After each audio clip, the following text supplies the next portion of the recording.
Сәлем достар, менің арнама қош келдіңіздер.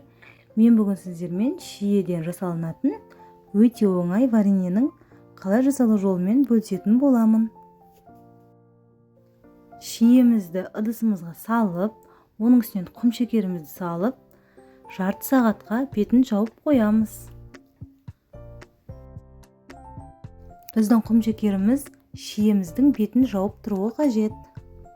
Мен бүгін осылай компот және варенье жасап жатырмын, достар.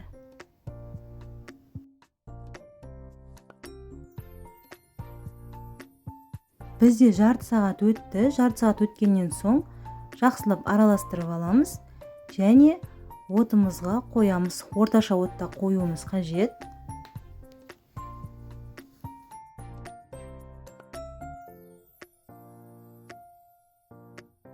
Осылай қайнайды, достар. Қайнаған кезінде осылай бетіне көбіктері шығады. Осы көбігімізді міндетті түрде алып тастауымыз қажет.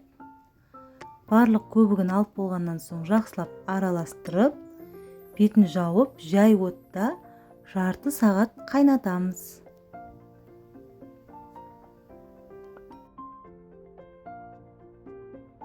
Бізде жарты сағат өтті, достар. Келесі банкаларымызды стерилизациядан өткізіп, крышкаларымызды қайнатып аламыз және осымен біздің вареньеміз дайын. Банкілерімізге құятын боламыз.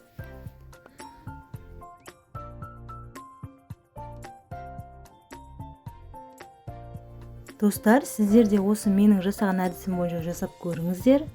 Вареньелеріңіз атылмайды және дәмі де өте керемет болып шығады. Енді крышкамызды закрывашканың көмегімен бекітетін боламыз. Осымен біздің өте керемет, өте оңай вареньеміз дайын, достар. Барлықтарыңызға ас болсын.